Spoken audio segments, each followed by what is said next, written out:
disciples transforming lives. Daud itu punya kualitas dan kapasitas hati yang disukai oleh Tuhan. Bagaimana dengan hidup kita? Mari kita berdoa supaya hidup kita, hati kita ini ditemukan memiliki kapasitas dan kualitas hati yang berkenan di hadapan Tuhan. Karena hanya dengan cara demikian, dengan hati demikian, hidup kita ini bisa glorify, meninggikan, memuliakan nama Tuhan. Saudara, saya ingin Anda membaca sebuah firman Tuhan. Saudara, di dalam 2 Samuel pasal yang ke-23, kita baca di ayat yang pertama. Inilah perkataan Daud yang terakhir. Tutur kata Daud bin Isai dan tutur kata orang yang diangkat tinggi. Garis bawahi kata-kata orang yang diangkat tinggi. Orang yang diurapi Allah Yakub, pemazmur yang disenangi di Israel. Saudara, firman Tuhan ini mengatakan inilah tutur kata Daud. Ini adalah tutur kata Daud bin Isai. Tutur kata orang yang diangkat tinggi.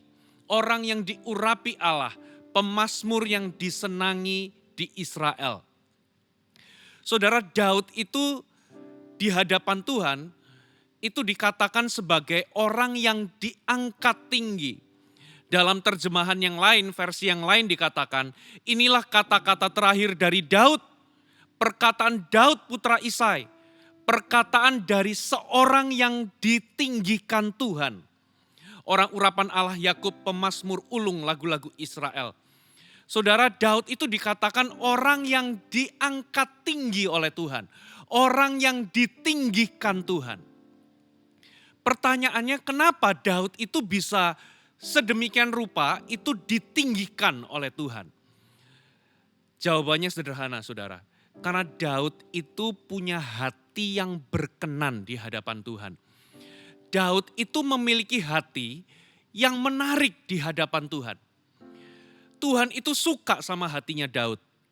Saudara, jadi Daud ini ternyata punya kualitas dan kapasitas hati yang sungguh-sungguh membuat Tuhan itu senang. Membuat Tuhan itu tertarik kepada hatinya Daud. Buktinya di mana, saudara? Satu kali, saudara, ketika Tuhan itu mencari penggantinya Saul, saudara. Tuhan itu mencari dan menemukan seorang yang bernama Daud. Saudara, ketika Daud itu mau diurapi, Tuhan itu berkata kepada Samuel, Samuel, engkau itu melihat orang hanya dari penampilan. Tapi aku melihat hati. Dan Tuhan itu memilih Daud karena Tuhan itu melihat hati. Satu ayat lagi coba kita lihat. Kisah Rasul 13 ayat 22. Setelah Saul disingkirkan, Allah mengangkat Daud menjadi raja mereka. Coba saya ulangi kata-kata ini ya. Setelah Saul disingkirkan, Allah mengangkat Daud menjadi raja mereka. Tentang Daud, Allah telah menyatakan, aku telah mendapat Daud bin Isai, seorang yang berkenan di hatiku dan yang melakukan segala kehendakku. Perhatikan kata-kata Saul disingkirkan, Tuhan mengangkat Daud. Saul disingkirkan, dalam terjemahan yang lain itu Saul dijatuhkan, disingkirkan oleh Tuhan. Dan sebaliknya, Tuhan itu mengangkat Daud. Tuhan itu meninggikan Daud. Jadi Saul itu disingkirkan dan dijatuhkan Tuhan. Sementara Daud itu diangkat dan dihormati atau ditinggikan oleh Tuhan. Bedanya di mana sih? Bedanya di hati, saudara. Ternyata Tuhan itu menemukan hatinya Daud itu berkenan di hadapannya. Hatinya Daud ini disukai oleh Tuhan. Buktinya di mana, saudara? Kalau kita mempelajari Alkitab, mari kita pelajari Alkitab. Ternyata Daud itu ditemukan Tuhan itu punya respon hati yang menyenangkan hatinya. Punya respon hati yang sungguh-sungguh berkenan di hadapan Tuhan. Contohnya apa, saudara? Kita tahu Daud itu dibenci oleh Saul. Saul itu berulang kali ingin membunuh Daud. Dan sampai satu titik akhirnya Daud menjadi buronan. Saudara, Saul itu mengejar Daud, ya Daud jadi dikejar-kejar. Dan dalam sebuah pengejaran, saudara, singkat cerita Saul itu mendekati tempat di mana di situ itu ada kandang-kandang binatang, saudara, dan di situ itu terdapat gua. Lalu Saul itu masuk ke dalam gua itu untuk membuang hajat. Dan ternyata Daud dan orang-orangnya itu persis berada di belakang dari Saul ketika Saul itu buang hajat di belakang gua itu, saudara. Lalu orang-orang Daud itu ngomong sama Daud, inilah waktu yang Tuhan berikan kepadamu. Tuhan menyerahkan musuhmu ke dalam tanganmu. Sekarang lakukan apa yang kau pandang baik, saudara. Ternyata, saudara, apa yang dilakukan oleh Daud setelah dia mendengar orang-orang Daud itu berkata, lakukan apa yang kau pandang baik. Lalu Daud itu memotong punca jubahnya Saul. Dipotong sedikit, saudara. Kenapa kok cuman punca jubahnya Saul yang dipotong? Karena Daud itu merasa ada sesuatu dalam hatinya. Saudara ingat, Daud itu seorang prajurit. Seorang prajurit itu tahu bagaimana cara membunuh lawan ya tanpa banyak jurus. Seorang prajurit itu tahu bagaimana dengan cepat membunuh lawan. Apalagi Saul ini adalah musuhnya yang berusaha membunuh dirinya. Tapi pertanyaannya kenapa kok dia itu cuman memotong punca jubahnya? Karena sewaktu dia itu memotong punca jubahnya, hatinya itu merasakan sesuatu. Apa yang dirasakan? Coba kita lihat ayatnya ya, saya bacakan. Ayatnya ada di 1 Samuel 24. Ya, saudara nanti di rumah bisa baca dari ayat 4 sampai ayat 8. Tapi kita baca di ayat yang ke-6. Saya akan membacakan di ayat yang ke-6. Kemudian berdebar-debarlah hati Daud karena ia telah memotong punca Saul. Dikatakan berdebar-debarlah hatinya Daud waktu dia memotong punca jubahnya Saul, saudara. Terjemahan yang lain dikatakan setelah itu, versi bahasa Indonesia sehari-hari, tetapi setelah itu, setelah Daud memotong puncanya Saul, Daud merasa bersalah karena ia telah melakukan hal itu. Versi Shelaber dikatakan akan tetapi hati nurani Daud terusik setelah ia mengerat punca jubah Saul itu. Versi FAYH, tetapi kemudian hati kecilnya menjadi gelisah. Jadi saudara, kenapa Daud gak bunuh Saul?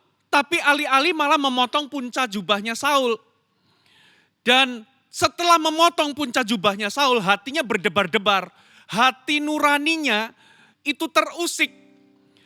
Hati kecilnya itu menjadi gelisah. Saudara, dikatakan Daud itu merasa bersalah.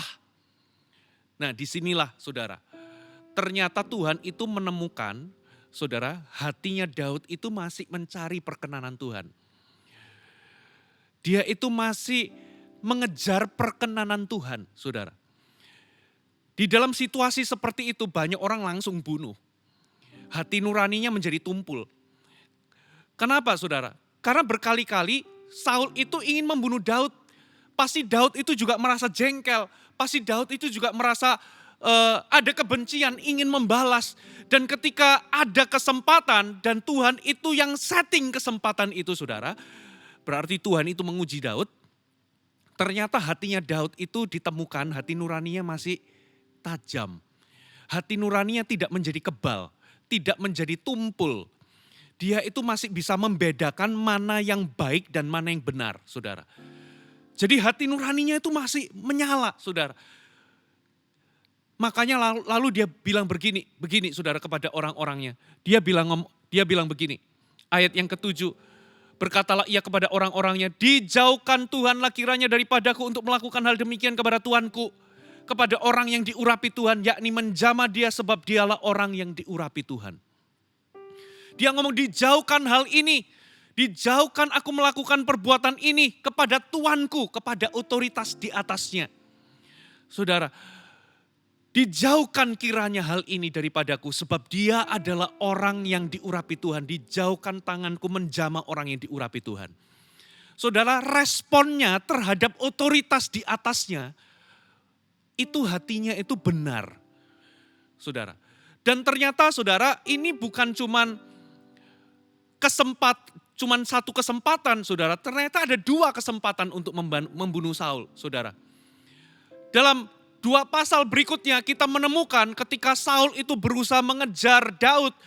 Satu kali mereka kelelahan lalu mereka tidur dengan nyenyak. Alkitab katakan Tuhan itu membuat mereka itu tidur nyenyak.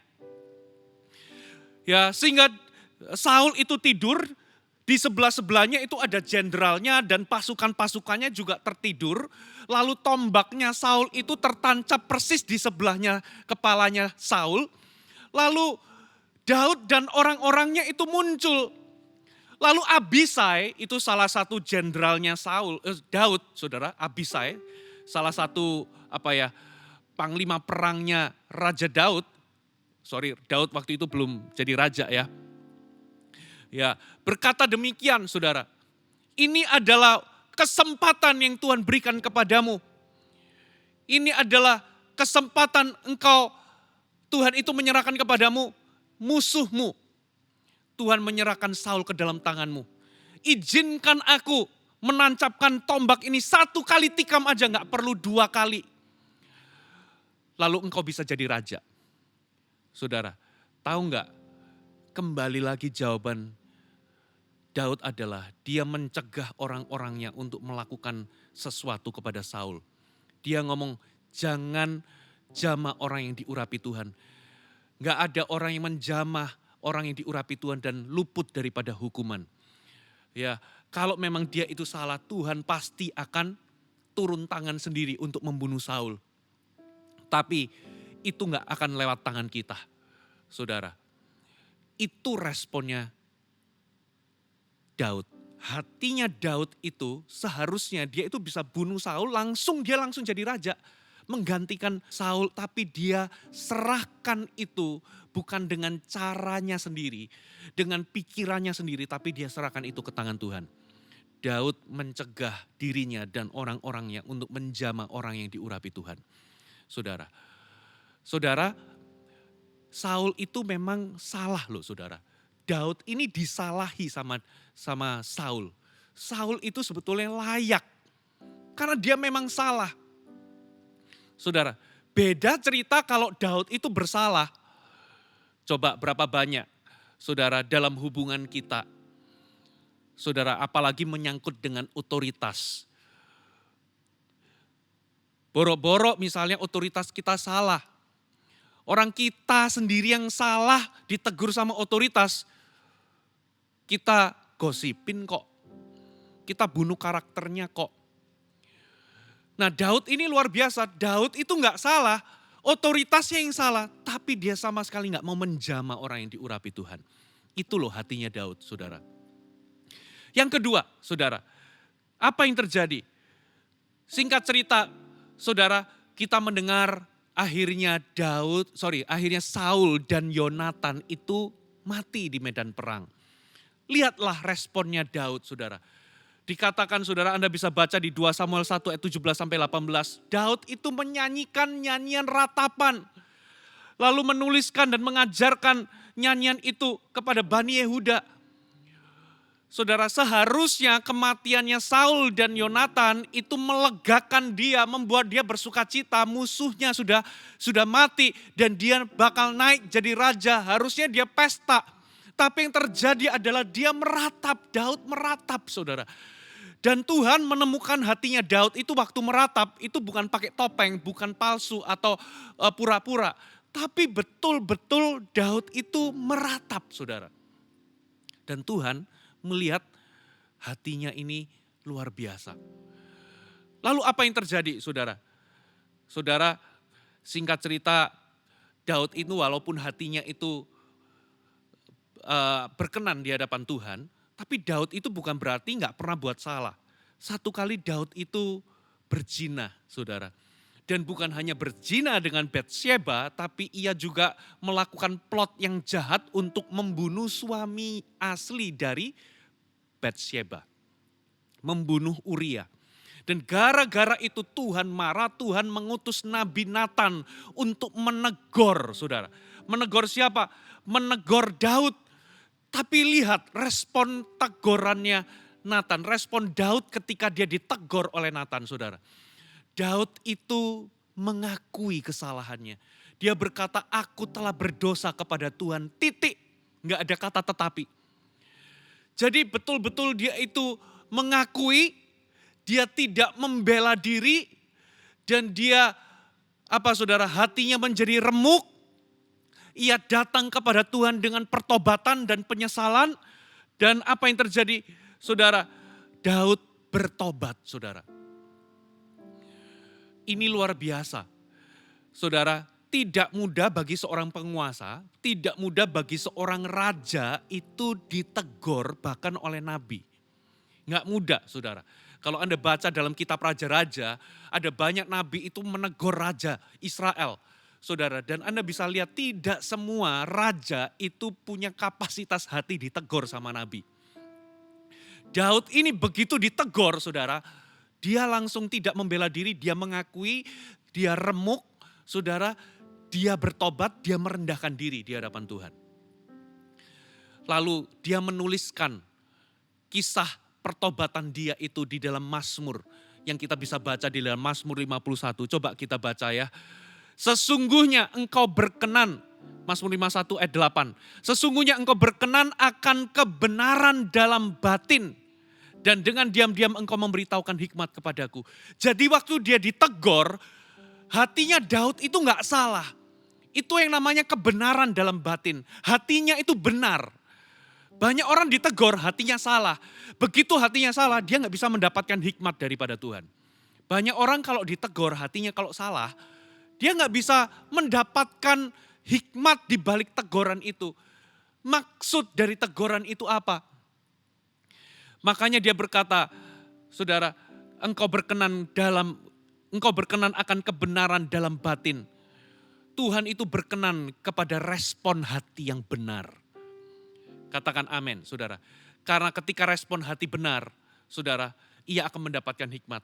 Lalu coba lihat ayat 18, engkau tidak berkenan kepada korban sembelian, sekiranya ku persembahkan korban bakaran, kau tidak menyukainya. Ayat 19, korban sembelian kepada Allah ialah jiwa yang hancur, hati yang patah remuk, dan remuk tidak akan kau pandang hina. Daud menceritakan tentang remuknya hatinya, penyesalannya dan pertobatannya, saudara. Beda dengan Saul. Satu kali Saul itu melakukan kesalahan juga. Saul itu sudah dikasih tahu, ya, tumpas bangsa Amalek, bunuh rajanya, ya, binatang-binatang, hewan peliharaannya semuanya tumpas, jangan satu pun dibiarkan hidup. Yang dilakukan Saul adalah Raja Agag itu tidak dibunuh. Dan binatang-binatang yang bagus-bagus, ya, hewan-hewan peliharaan yang bagus-bagus itu disimpan, bukan malah ditumpas, disimpan. Ya, ketika ditegur, loh aku simpan ini untuk aku bisa persembahkan kepada Tuhan. Ya, singkat cerita, nabi, dia didatangi oleh nabi, saudara, ditegur oleh Samuel. Lalu apa yang terjadi? Dia ngaku salah. Ya memang aku lakukan ini, tapi ada tetapinya, saudara. Tapi rakyat begini. Ya memang aku sudah berdosa, tetapi aku takut kepada rakyat. Karena rakyat mendesakku. Ya memang aku ini salah, tapi tunjukkan hormatmu di hadapan rakyat. Saudara, ini namanya pertobatan palsu. Beda dengan siapa? Daud. Daud ngomong begini, aku sudah berdosa, titik, gak ada tapi. Gak ada pembelaan lagi. Berapa banyak, saudara, kita juga sama seperti itu. Kenapa begini? Ya aku jadi begini karena lingkunganku. Aku jadi begini karena si A, si B itu menyakitiku. Pertobatan itu harus tulus. Kita kadang minta maaf tapi kita menyalahkan orang lain. Saudara, Saul ditegor, bukannya ngaku salah titik, tapi loh kok kamu cara negormu itu loh salah. Kamu gak menunjukkan hormat di depan rakyat. Ditegor malah negor balik, saudara. Di dalam pemuridan sering, saudara, terjadi hal demikian. Ketika covering rohani yang menegur, malah balik negor. Cara negormu salah, bukannya oh ya di titik ini aku salah titik. Saudara. Nah, sikap hati, cara atau respon hatinya Daud ini menyukakan hati Tuhan, saudara. Berikutnya, contoh berikutnya, apalagi saudara.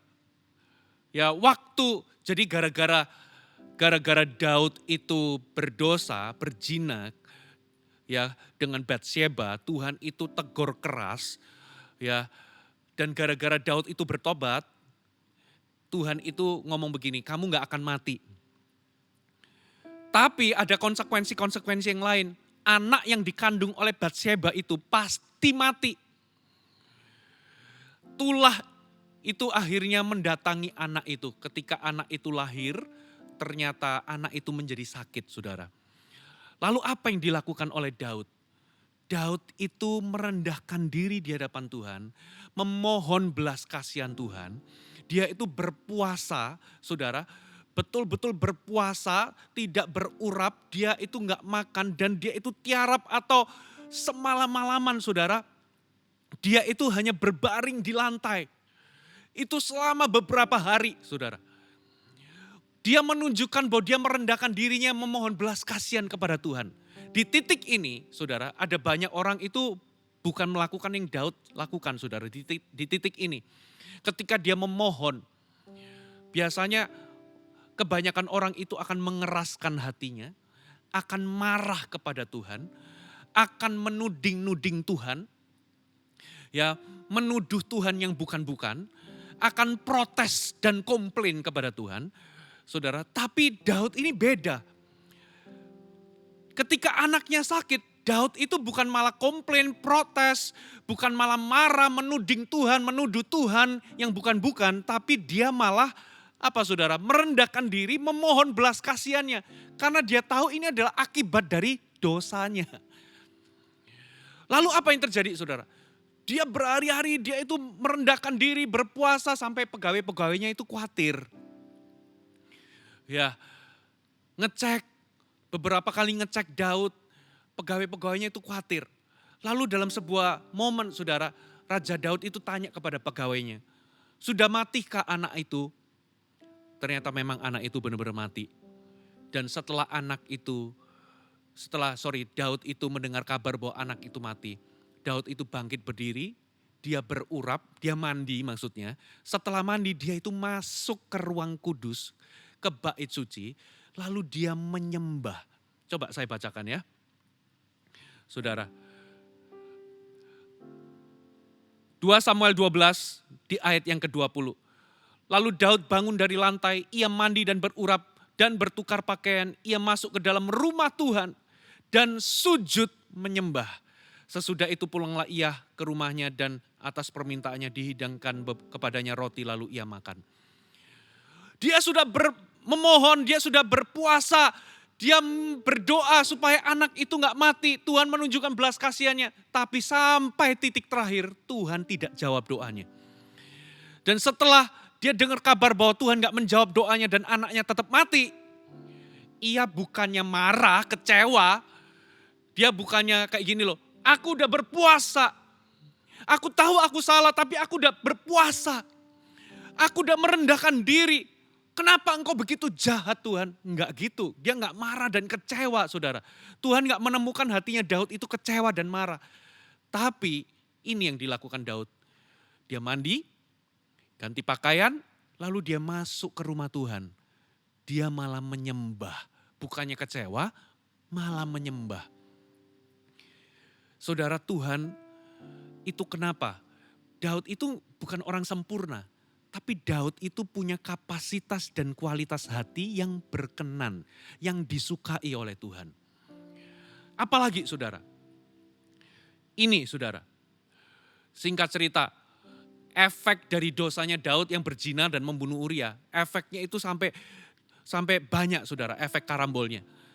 Salah satu efeknya itu adalah Absalom itu memberontak kepada papanya sendiri, kepada Daud. Dan bukan hanya memberontak saudara, Absalom itu berusaha membunuh papanya sendiri yaitu Daud. Anaknya memberontak. Anda bisa baca di Alkitab yang terjadi. Respon hatinya Daud lagi-lagi luar biasa saudara. Ya, sebetulnya untuk bisa membunuh anaknya sendiri itu gampang. Daud juga punya kekuatan. Tapi ini yang dilakukan oleh Daud. Daud menyadari Absalom bisa begini itu karena kesalahannya. Daud memilih untuk mengalah. Saya ulangi, Daud memilih untuk mengalah dan memilih untuk mengungsi keluar dari kota Daud. Keluar, saudara. Mengalah dan mengungsi keluar. Lalu orang-orangnya Daud itu semuanya beres-beres dan mau pergi bersama Daud. Lalu ada satu orang ngomong, kita akan bawa tabut Allah. Tapi Daud mencegah dia, jangan, gak usah dibawa. Karena aku tahu ini semua karena kesalahanku. Biarlah itu tetap ada di sini. Biarkan aku pergi. Ya, kalau memang Tuhan itu masih berkasih karunia kepadaku, aku pasti akan dapat kesempatan untuk kembali. Aku pasti akan dapat kesempatan untuk kembali kepada tabut ini. Jadi responnya itu selalu sudut pandangnya itu kepada siapa? Bukan kepada kesalahan orang lain, bukan kepada pemberontakannya Absalom, tapi selalu ada hubungannya dengan dirinya dan Tuhan. Kembali ke dirinya, itu loh responnya Daud, saudara. Terus apa lagi? Akhirnya Daud keluar, mengungsi ke kota lain, saudara. Keluar dari jantung kota Daud. Nah di dalam perjalanan keluar, saudara, akhirnya singkat ceritakan Absalom yang memerintah sekarang. Daud keluar mengalah. Dalam perjalanan keluar ada satu orang, ya namanya Simei. Mengejek, mengolok-olok, menghujat Daud berkata, Simei berkata demikian, enyahlah. Simei mengutuk, bukan hanya mengolok, mengejek. Enyahlah, enyahlah engkau penumpah darah orang Dursila. Jadi Daud itu diomongin, engkau orang Dursila penumpah darah, enyah, pergi. Gitu ya. Lalu bukan hanya ngomong itu aja, Tuhan menghukum dan membalas darahnya Saul kepadamu. Gara-gara kamu menggantikan Saul.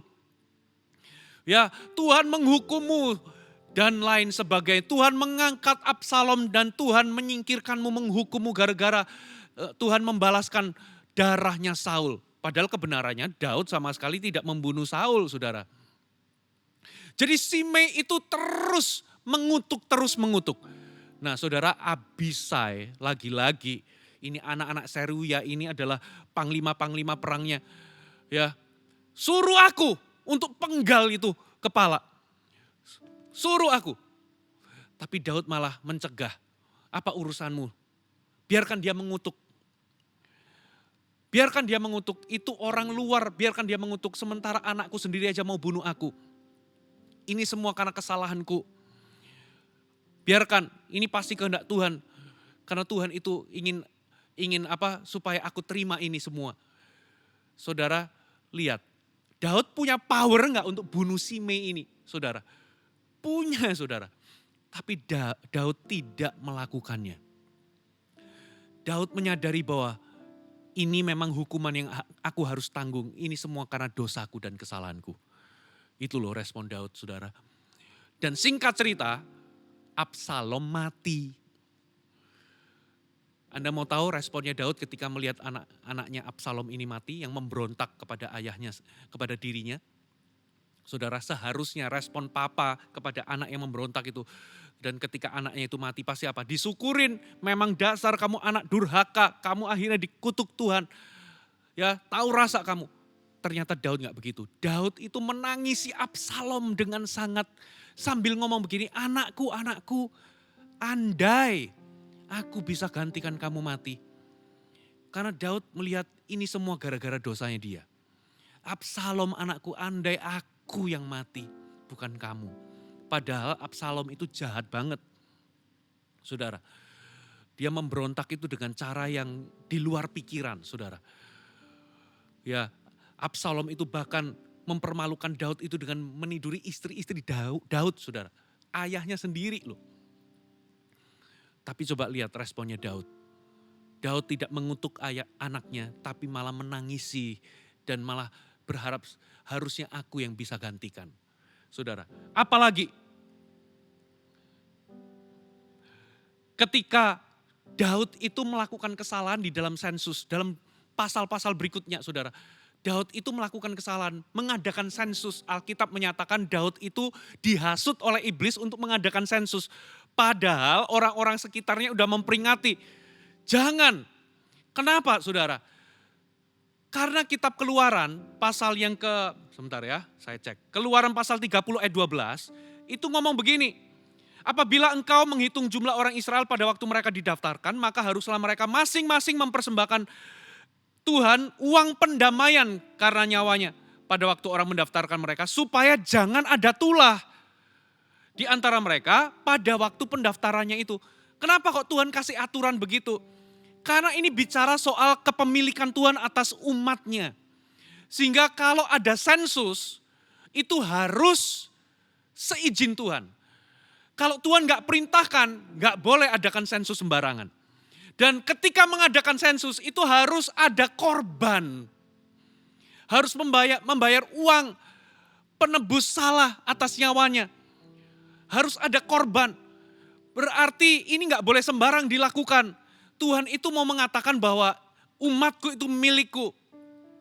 Kalau mau adakan sensus harus seizin aku. Harus ada perintah daripadaku. Dan untuk melakukannya itu harus ada korban. Saudara. Korban penebus salah, korban. Kalau enggak, akan ada tulah terjadi. Nah, Daud ternyata melakukan sensus bukan karena tuntunan Tuhan, bukan karena diperintahkan Tuhan, bukan karena alasan yang memang Alkitab, kitab Taurat katakan. Tapi Daud itu dihasut oleh iblis. Saudara, kata dihasut ini maksudnya apa? Pernah enggak saudara itu ya dihina orang, lalu ada rangsangan dalam hati untuk membalas. Untuk balas memaki, balas menghina. Nah itu namanya hasutan iblis. Anda itu orang besar, tiba-tiba ada orang kecil, misalnya pelayan restoran, itu mungkin memperlakukan Anda kurang baik atau kurang hormat. Langsung ada rangsangan di hati Anda. Anda langsung mau ngomong, kamu gak tahu ya siapa saya. Nah, Anda ingin menunjukkan siapa diri Anda. Itu rangsangan kesombongan. Pernah nggak Anda ngalami itu? Saya yakin selama kita masih manusia biasa, kita ini penuh dengan rangsangan-rangsangan itu. Saudara, ada orang mungkin nggak kenal Anda itu orang besar gitu ya. Lalu orang itu mungkin sedikit meremehkan Anda, muncul rangsangan. Kamu nggak tahu ya siapa aku? Aku ini orang kaya. Aku ini punya power. Nah, rangsangan itu saudara. Entah apa saudara, singkat cerita Daud itu dihasut oleh iblis, muncul rangsangan untuk ngitung seluruh jumlah tentara Israel dan seluruh penduduk Israel itu ada berapa. Ternyata Daud itu kepengen tahu kekuatan. Karena dengan dia tahu kekuatannya itu seberapa, dia itu mau berperang dengan negara-negara, dengan bangsa-bangsa sekitar. Dan itu di mata Tuhan, itu kesombongan. Kenapa saudara? Karena kemenangan Daud itu bukan karena jasanya, bukan karena dia pinter, tapi karena Tuhan menyertai Daud. Makanya hati-hati. Ya, kadangkala ada rangsangan tertentu yang bisa saudara? Merangsang kita untuk membanggakan jasa kita. Aku sudah bawa jiwa. Aku sudah lakukan ini dan itu. Kalau enggak ada aku di gereja ini, wah gereja ini pasti enggak akan maju. Saudara, hati-hati. Itulah yang dilakukan Daud. Dan ketika Daud melakukannya, saudara, setelah disensus semuanya, berdebar-debar hatinya. Dia tahu dia salah. Lalu Tuhan aku salah. Waktu dia ngomong gitu, saudara, seorang nabi datang, saudara. Ngomong, ya ini suara Tuhan. Pilih 3 jenis hukuman ini. Yang pertama, hukuman pertama, 3 tahun kelaparan. Hukuman kedua, kamu 3 bulan dikejar-kejar musuh. Hukuman yang ketiga, 3 hari kena wabah. Pilih yang mana? Di titik ini Daud menyadari kesalahannya. Lalu dia ngomong begini, daripada aku jatuh di tangan manusia, lebih baik aku jatuh di tangan Tuhan. Dia pilih, aku pilih yang ketiga, 3 hari wabah. Begitu dia ngomong 70.000 orang mati kena tulah. Saudara, lalu dia bertobat di situ, dia hancur hati, dia ngomong begini, ini aku yang salah. Sedangkan domba-domba, orang-orang Israel, rakyatku ini gak salah. Biarkan kesalahan ini ditimpakan kepadaku dan keluargaku. Akhirnya Tuhan melihat respon hati Daud begitu. Tuhan menyesal. Tuhan suruh malaikat, ya, lalu malaikat itu ngomong sama Daud, bangun mesbah. Dan singkat cerita ada sebuah tanah, ya, dan singkat cerita Daud itu membayar harga dari tanah itu. Sebetulnya ditawarin gratis, tapi Daud menolak. Aku gak mau mempersembahkan korban dengan tidak membayar apa-apa. Dia beli, dia tanggung semua kesalahannya. Dia bikin mesbah dan tulah berhenti. Saudara, itu loh. Daud itu gak luput dari kesalahan.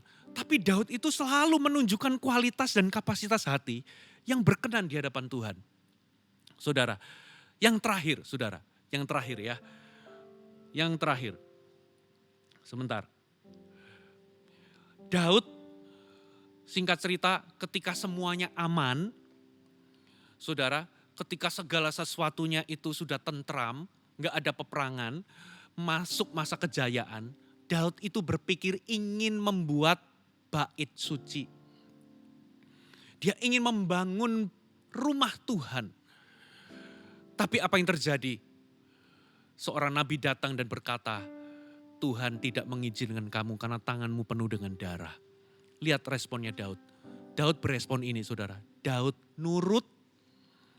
Saudara, Daud tunduk. Di sini Daud membuktikan bahwa Daud meletakkan agenda pribadinya. Daud meletakkan ambisi pribadinya dan nurut kepada Tuhan. Karena apa saudara? Kalau Daud, di hatinya Daud ya, kalau dia itu masih punya ambisi pribadi atau agenda pribadi, dia akan tetap bangun. Karena apa? Karena nanti dalam kitab sejarah namanya akan tercatat bahwa dialah yang membangun bait suci. Dia jadi dikenal di sepanjang masa dialah yang membangun. Tapi karena Tuhan ngomong, aku gak izinkan kamu, dia nurut saudara. Dia meletakkan ambisi pribadinya. Dan itulah sebabnya Tuhan itu mengatakan Daud itu orang yang ditinggikan oleh Tuhan. Daud itu seorang yang berkenan di hatiku. Seorang yang melakukan segala kehendakku. Daud itu punya kualitas dan kapasitas hati yang disukai oleh Tuhan. Bagaimana dengan hidup kita? Saudara, mari kita berdoa supaya hidup kita, hati kita ini ditemukan memiliki kapasitas dan kualitas hati yang berkenan di hadapan Tuhan. Karena hanya dengan cara demikian, dengan hati demikian, hidup kita ini bisa glorify, meninggikan, memuliakan nama Tuhan. Ada amin saudara? Hai, terima kasih sudah bergabung bersama kami, Gereja Mount Sharon, Jabodetabek. Sebagai gereja Tuhan, adalah kerinduan bagi kami untuk melihat Anda terus bertumbuh di dalam pengenalan akan Tuhan dan mengalami perubahan hidup. Maka dari itu, bergabunglah bersama komunitas kecil kami, Connect Group. Dapatkan informasi lebih lanjut pada kolom deskripsi kami. Last but not least, don't forget to subscribe dan bagikan video ini kepada orang yang Anda kasihi. Thank you for joining us and see you next time.